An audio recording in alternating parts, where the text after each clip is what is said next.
Hello, and welcome to myfinancesteacher.org. In this video, I want to talk about the recent FOMC meeting, which was actually the last before the presidential elections in the US, and how that FOMC meeting might affect gold price going into the future. First of all, let's have a look at the gist of what has been said in the FOMC statement.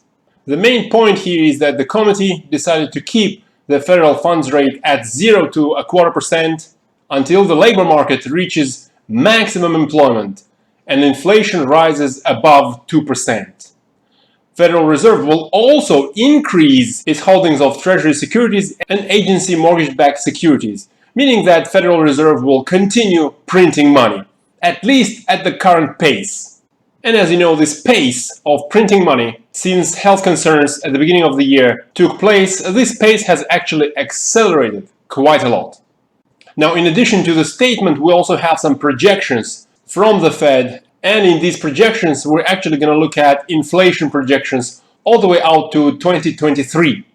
We see that the Fed doesn't actually expect inflation to reach even 2% until the end of 2023. The data shown here is as is expected by the end of the given year. So what it means? It means that the Fed expects to keep the interest rates at 0 for at least another 3 years until 2023. And that's because the level of inflation is a little bit too low in the Fed's eyes. Although if you have a look at some large ticket items, such as rent, let's say, in the last 10 years, rent has actually increased by over 3%. If you look at housing, meaning that you buy a house rather than rent one, in the last 10 years, those prices increased by over 2%. Hospital services in the last 10 years have increased by nearly 4.5%. That's all per year, by the way.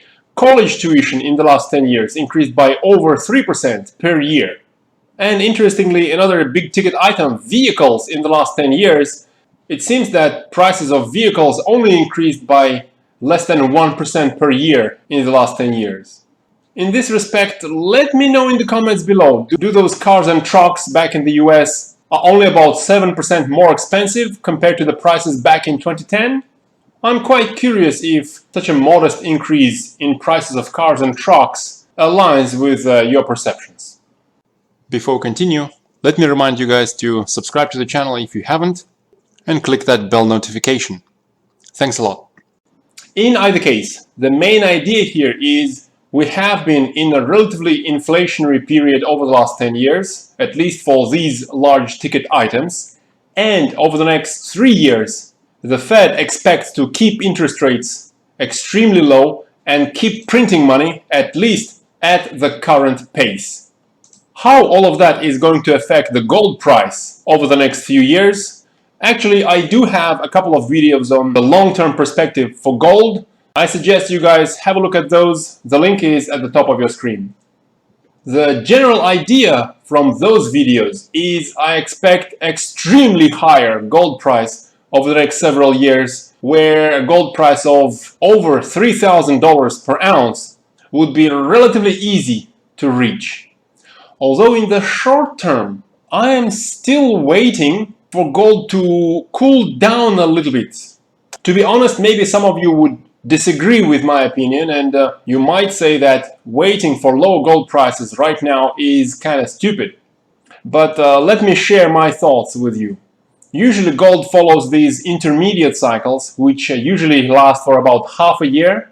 The ongoing intermediate cycle is 182 days old at the moment, so that's just near its usual duration. So one would expect the intermediate cycle to finish with a cycle low relatively soon, anytime in the next several weeks, as sometimes intermediate cycles can actually stretch beyond the half-a-year duration.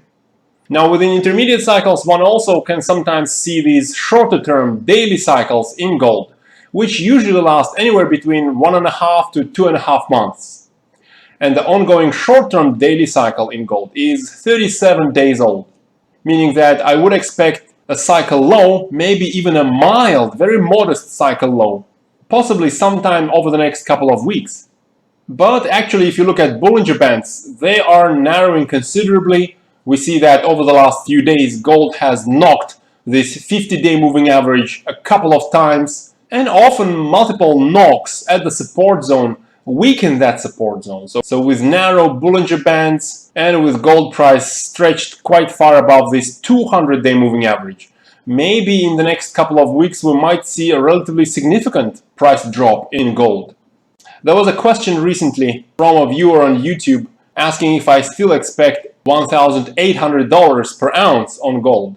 Well, if not $1,800, then maybe at least a 38.2% retracement into the end of this ongoing intermediate cycle is quite likely in my opinion, and that would be somewhere around 1840. After all, at the moment, as I said, gold price is stretched quite a lot above its 200-day moving average. It's over 13% higher than its 200-day moving average. While even in the midst of the bull run in 2010, 2011, even then gold price did periodically come down to this 200-day moving average. For example, in middle of 2011, it came down to only 4.4% above this 200-day moving average. So that's another reason why I still expect gold to cool down a little bit over the next few weeks. And lastly, a quick look at GDX. It's underperforming gold a little bit. It's already broken below its 50-day moving average for a couple of days earlier in the beginning of September. And it's about to break below that 50-day moving average again any day soon. Plus, the stretch above its 200-day moving average is also quite substantial, nearly 25.5% stretch, which also suggests some sort of a cool down, possibly over the next few weeks. That's all from me for now. If you want more frequent updates on a range of assets, as you see from here, I and my colleague, we update the members at myfinancesteacher.org pretty frequently. So if you want these regular and more detailed updates, consider joining us at myfinancesteacher.org. You can do that by clicking this register button on the home page. For now, I'd appreciate if you hit that like button, subscribe to the channel, have an amazing weekend, and good luck in your trades.